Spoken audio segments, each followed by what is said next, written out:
Em 1502, um manuscrito em pergaminho contendo um grande planisfério náutico foi levado de Lisboa para a Itália por um agente do duque de Ferrara, Hércules de Este. Esse agente era Alberto de Cantino, que tinha sido enviado a Lisboa pelo seu patrão, a fim de se inteirar das descobertas portuguesas no Novo Mundo. O planisfério desenhado em 6 folhas de pergaminho mostra o mundo tal como ficou conhecido depois das viagens de exploração empreendidas por portugueses, espanhóis e ingleses no final do século XV e início do XVI, às Américas, África e Índia.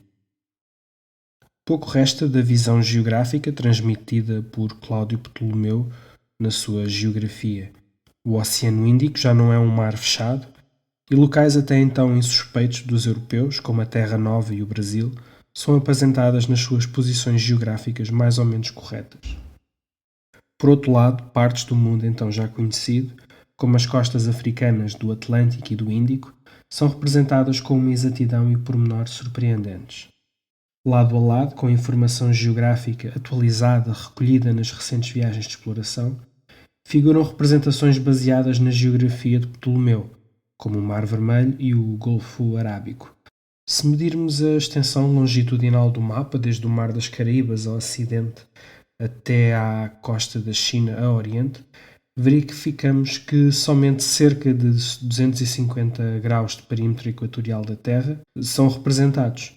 Grande parte do que falta corresponde à parte ocidental das Américas e, sobretudo, ao Oceano Pacífico, ainda não atravessado pelos europeus. Como se sabe, Colombo tinha chegado ao Mar das Caraíbas 10 anos antes, convencido de ter chegado à China e ao Japão, e na época em que o planisfério de Cantino foi desenhado, era ainda objeto de especulação se o Novo Mundo era, ou não, um continente separado da Ásia. Junto ao extremo oriental do mapa, ao longo da costa da China, está uma legenda em latim, Oceanus Orientalis, que significa Oceano Oriental, a qual duplica uma outra idêntica situada mais a sul. A colocação da legenda neste local, aliada ao facto de a carta não representar a totalidade da circunferência equatorial, leva a crer que os portugueses já suspeitavam da existência do Oceano Pacífico, embora este só tenha sido atravessado quase 20 anos mais tarde, depois pela frota de Fernando de Magalhães. Uma linha vertical sobre o Atlântico, passando ao ocidente da Terra Nova e cortando a foz do Amazonas, assinala a linha de demarcação acordada entre portugueses e espanhóis no Tratado de Tordesilhas de 1494, que supostamente se situaria a 370 léguas ao ocidente das ilhas de Cabo Verde. Lê-se junto a esta linha, em grandes letras góticas vermelhas, este é o marco entre Castela e Portugal. Como se sabe, o Tratado de Tordesilhas dividiu o mundo por explorar em 2 hemisférios de influência, o hemisfério português, a leste da linha de demarcação, e o espanhol, a oeste. Porque a Terra Nova se encontra representada como Terra del Rei de Portugal. A oriente da que seria a sua posição geográfica correta, os historiadores concluíram que se tratou de uma manipulação deliberada com o fim de iludir os espanhóis, mas não é esse o caso. Na realidade, a posição da Terra Nova no planisfério de Cantino é a que resulta de traçar na carta o rumo da bússola e a distância medidos a partir dos Açores, de onde Gaspar Corte Real partiu em 1501 para a sua viagem de exploração. A principal razão pela qual o planisfério de Cantino primeiro despertou a atenção dos historiadores internacionais é a representação do Brasil.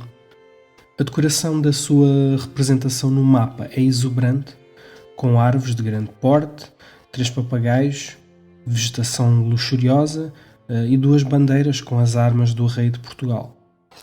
Junto a Porto Seguro, onde Cabral chegou em 1500, está a seguinte legenda.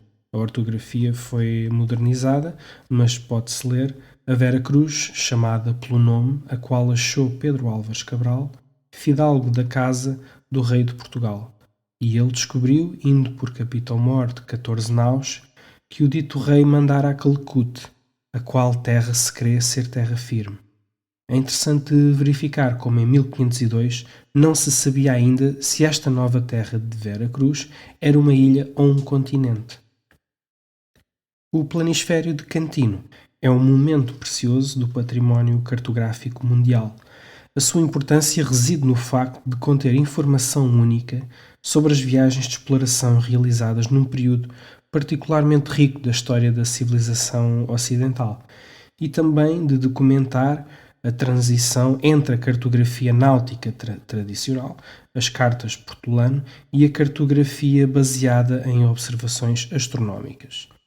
Trata-se de uma das mais antigas cartas náuticas conhecidas, em que os lugares são representados de acordo com as suas latitudes, na sequência da introdução pelos portugueses dos métodos astronómicos de navegação.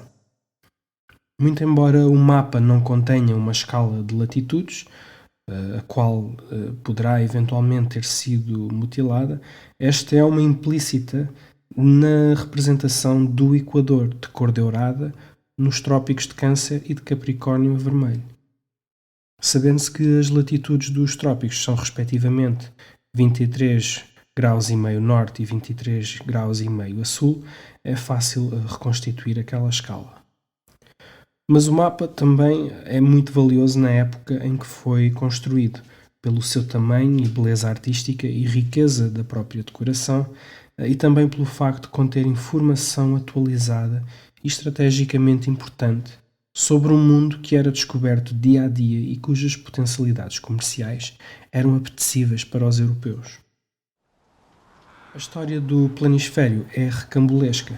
Desafia a proibição da coroa portuguesa em difundir informação pormenorizada sobre as terras recém-descobertas. O facto deste se encontrar mutilado na margem superior, onde provavelmente figurariam o título e o nome do autor, não parece acidental. Uma hipótese plausível é o planisfério estar destinado a um outro cliente. A mutilação destinar-se-ia precisamente a esconder o nome do autor, evitando possíveis represálias sobre o próprio cartógrafo.